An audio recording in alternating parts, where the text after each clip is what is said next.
Hello, I'm Pamela Davis. Welcome to episode 9 of the Well Done Life podcast.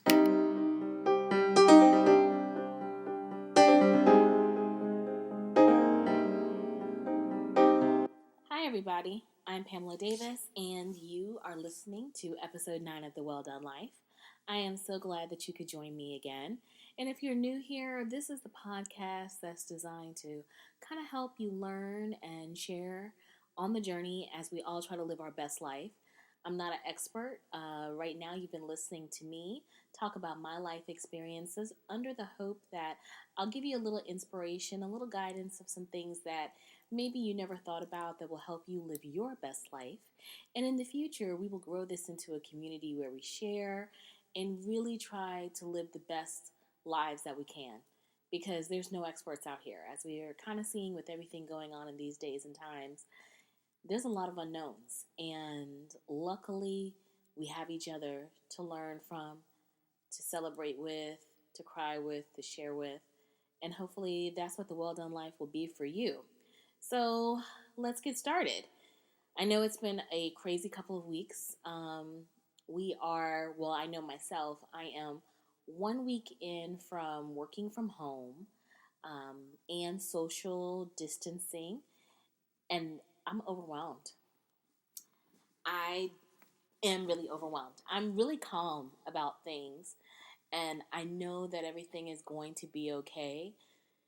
But it is definitely a challenge working from home. I don't know how many of you guys do it. And if you do, please share any tips and suggestions and comments that you have for me at thewelldonelife@gmail.com. But this is not easy. I am literally working and sleeping in the same place, and it's really hard to find the balance. I think that's really kind of like my frustration right now. How do you find the balance? Because I've always kind of been one of those people before that I worked at home occasionally, but I didn't make it a habit because I always felt like my home is my sanctuary. That's my peace. And my focus when I come in these doors after working is being with my family and engaging with them as much as I possibly can. So I kind of feel like I'm a little out of balance, and I'm going to try to figure out how to make it better. But right now, I have to admit, I'm fresh out of ideas, and it's very interesting because with the social distancing, like I mentioned in my last podcast, I had influenza B. I've been diagnosed, so it's not the Rona, with Tamiflu treatments and everything. And so my mom is in her 70s, so she has isolated herself from me and my sister because my sister is recovering from a head cold. And we're both doing fine, but so she spends the bulk of her time in her room. She will come out for meals and a small amount of engagement, but she is determined to live, and then we are not going to make her sick, which I truly appreciate. And then my sister and I, we kind of keep our distance and space too, just to make sure that obviously we're doing everything that we can to make sure that we're not potentially making each other sick or harming each other in any way. And it's crazy. It is really crazy. I have to admit, I kind of miss my nightly hugs from my sister and my mom, and it's just different. And I know that probably sounds so like first level problems, but I don't know. I just feel like a little first level, first world problem kind of moment. So forgive me. I'm sure that there are other people who have it much tougher and are trying to get used to this new normal. But it just even sounds crazy to me to say this is our new normal. I know that things are going to pass, and I'm trying to keep myself really inspired and focused. But I'm going to be honest, I'm just 1 week in, and it's a lot. And I think that we all need to really take this pretty seriously. I've watched the news as much as I can tolerate, but I don't sit up and watch it all the time because it will be like a drain on my spirit. And I find a lot of joy in Instagram. I never thought I would find that much joy in Instagram. But if you have not checked out DJ D Nice's house party that he does with he's DJing, you have to do it. It's awesome. I haven't been to the club that much in my life, but Club Quarantine is litty. and I would totally recommend that you check him out. He luckily has been DJing for, I think he's DJing actually right now, still tonight after DJing for 9 hours straight yesterday, and he was featured on CNN, which was awesome because it's nice to see that music is the universal connector. I mean, everybody's partying together. There was like over 100,000 people, and he's definitely on the mark to 200, if not 500,000. I'm sure will happen pretty soon for him. Of people just coming together, enjoying some good music, and just being able to be at home and dance in a safe place. How many of us have ever been to a club where you felt safe? You know, that's like the best club in the world. I actually texted a friend. I was like, this might be the only way that you guys ever probably get me in a club again is through social distancing. But I totally would recommend that you check that out, as well as I've been enjoying all the dance videos, all the TikToks and stuff like that. It's not my jam, but I love it. It's just so fun to see people connecting with their families and trying to do things to keep their mind focused and occupied. Because when I think about what's going to probably get us through this, I definitely think it's going to take a lot of love. It's going to take a lot of looking at life in a totally different way because, again, this is our new normal. And I was talking to my mom tonight at dinner because that's the only time that we can really connect because she will come out for a fresh, hot plate of food. And she was saying to us that, you know, this isn't new.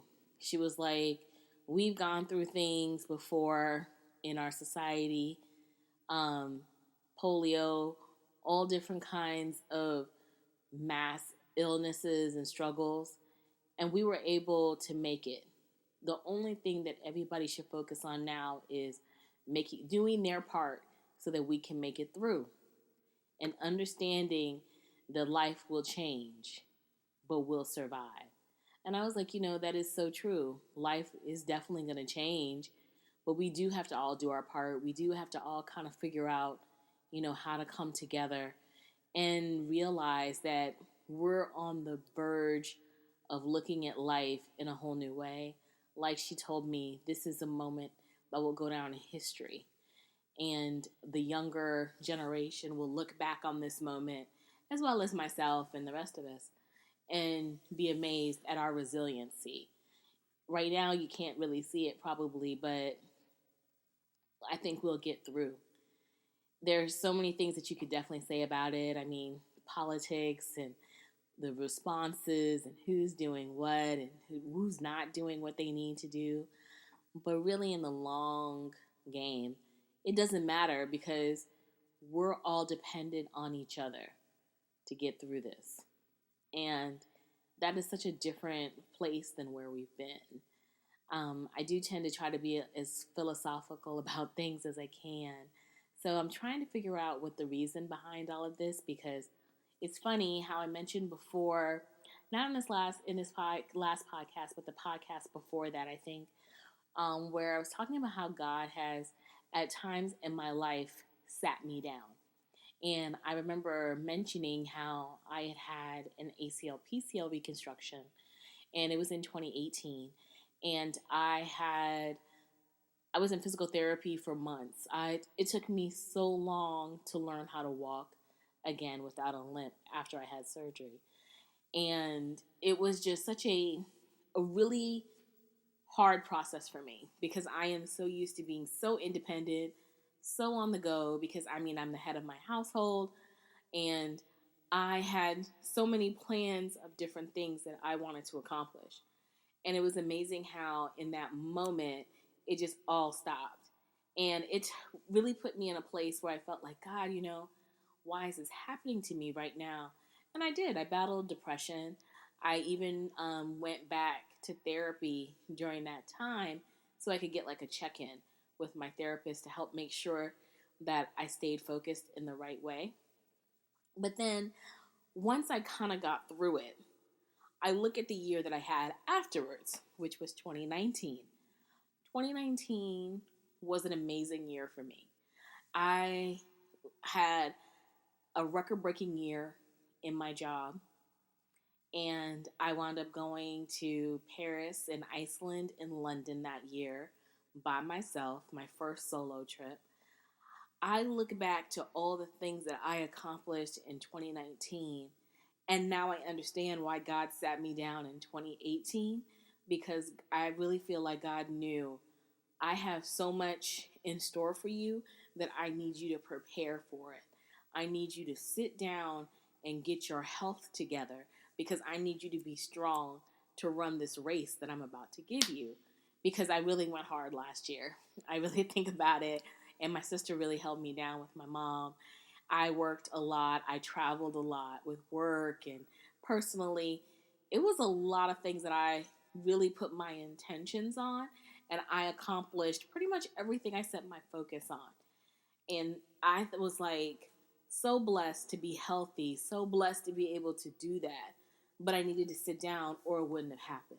So it makes me think in this time, maybe there's something universally that's about to happen for us that we are just not ready for. And God said, I need you all to stop being so focused on what you think you should be doing and focus on the things that matter. Because, like I said, I love watching all the social media videos that are online and seeing people with their families and so much more focused on people versus things. You know what I'm saying? It's a great feeling. Maybe we had to take that time to reset. Maybe we had to learn that everything doesn't involve going hard. And it's so funny because I saw like a meme or something today where everyone was talking about how, in this time, we're supposed to be starting new businesses and doing all these epic things. And maybe right now, especially as since we're like really only 1 week in, maybe it's time to kind of process what you physically and mentally need before you worry about going so hard in the paint, trying to add another job to your plate. Because maybe that's why God is like, I can't have y'all moving through the streets. I have to have you home. I have to have you focused on your family. Maybe these are the things that we need to make sure that we pour into so that God can open our minds to that next creative level that we need to go for this next blessing that will just do amazingly and abundantly above all things. I don't know, maybe that sounds a little far fetched, but like I said, I try to find the philosophical meaning in things because I really do believe that there is a lesson in everything that we go through. And we are all going through this experience together, which means that we are all going to have stories and opportunities to share and support each other and be at the same level. And that's something that we've never been before. There's always been some form of inequity. Right now, it doesn't matter how much money you have. It doesn't matter, what color you are. No one is immune to this. Everybody can get it. So we're all on the same playing field, and that doesn't really always happen for us. So again, that's why I said I think there's just something in this that we kind of need to see. And I'm not saying that we're all supposed to figure it out now. Like I mentioned, we're only in 1 week in. I sound really philosophical right now, but I don't know. Like I said the other day, I was thinking, Lord, why am I having to cook this much? And I need a cocktail. So I go up and down, up and down, up and down. But really, I could really just want us to take this opportunity, like I said, just to kind of think about, what we're supposed to be, what we need as people, and just focus on taking care of ourselves. This is the time for self-care. This is the time for family. This is the time for friends. This is the time to do the things that you want to do, the things that make you happy, because ultimately, those are the things that matter. And we now have to slow down right now to do them. So why not? Why not? Do what your heart has really been desiring to do. I know that I've been outside of social media. I've also been watching television quite a bit. I know Netflix. I hadn't caught up in Netflix in a long time. I think a really great evening for me is takeout and Netflix. So now it involves cooked dinners and Netflix. So if you have any great recommendations on things I should be watching, please don't hesitate. I just finished Self Made, the Madam C.J. Walker series today, and it was really cute. It was good.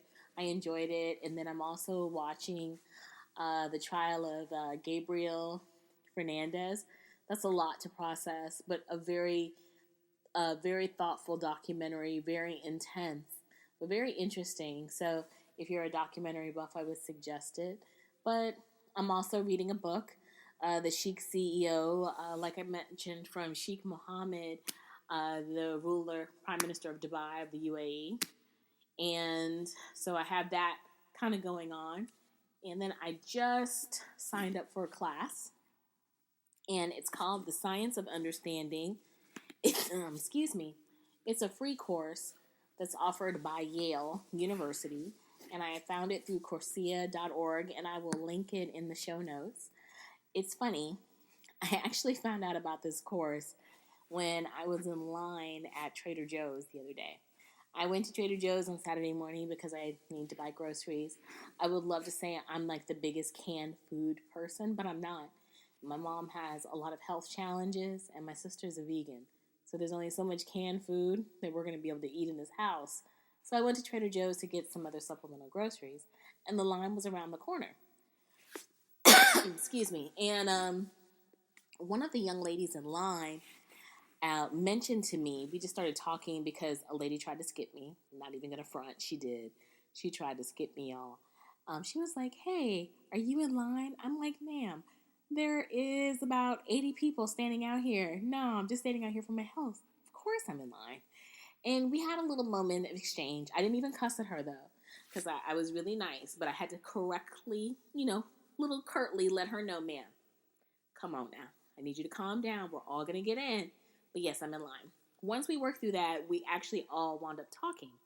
And we, obviously bonding on the fact that, we're trying to find different places where we can find different things like paper products or whatever. We started exchanging. And one of the young ladies I was talking with said, I'm actually taking this course on the Six Science of Understanding, this free course from Yale, because she was like, in this type of situation, we all need to figure out what's our why. What's our why and what makes us happy, and truly understand it. So she's like, I think I'm taking this course, and I think you would really enjoy it. And she was telling us, and a group of us wound up, like about 5 or 6 of us started talking about it, and like, wow, that really would be a cool thing to do. And I Googled it, and it's a 20-hour course, and I've already started. And it's very interesting because it's going to talk about the scientific reasons of happiness and try to get us to look at what we think makes us happy and why, in actuality, it really doesn't make us happy. And try to equip us with tools so we can better understand our levels of happiness and how to really stay there. So I'm looking forward to it. I would love to say I know everything about it, but like I said, I'm just starting. And I will definitely keep you guys posted, but not taking on too much yet. Again, just a few things to kind of keep me through because I don't know how long this is all going to last. But I know that at the end of it, we're not going to be the same. I'm not going to be the same. You're not going to be the same. And so I want to be better. I want to take the things that I'm learning and apply them in my life because no matter what, time is still going to keep passing. And I want to make sure that I'm living in the best and most fulfilling way possible. And I want you all to do the same. So I hope that you're being graceful to yourself. And like I said, don't try to rush out right now and figure it out. But think about it. This is that time. We are at a global pandemic. If there is no other time in life where we should really be thinking about the things that make us happy and spending time with those things and what we value and how we look at the world, then there is never going to be a better time than now to do that. So just give yourself that time and don't rush into it. This is a marathon, as we can see. This is not going to be like we wake up tomorrow and everything is back to normal kind of moment. So we have to just keep taking it day by day, hour by hour, day by day, week by week, month by month, year by year, and seeing how it goes. But I definitely want to start the conversation about it. So we're 1 week in, folks. Tomorrow is another day. I really want to thank you for taking the time to listen to me. I pray that each and every one of your families and your friends are well. And if they're not well, I pray healing and restoration over them quickly. And I promise to stay consistent because, hey, we're in this together. And in the interim, until my next pod, which will be next Sunday, please don't hesitate to reach out to me. Again, you can email me at thewelldonelife@gmail.com. You can find me on Instagram, probably really easily now, at Pamela L. Davis. You can also reach me on Facebook at Pamela Davis. And you can also Twitter or tweet me. Can't believe Twitter me. Tweet me at I am Pamela L. Davis. So until we talk again, don't forget, listen, like, subscribe, give me feedback. Let me know if I'm getting on your nerves or not, or different things that I can do better. I'm on Stitcher. I'm on Apple Podcast. I'm on Spotify. I'm on anywhere that a podcast can probably be found. So I look forward to talking to you guys again next week. And be safe and all love. Bye bye.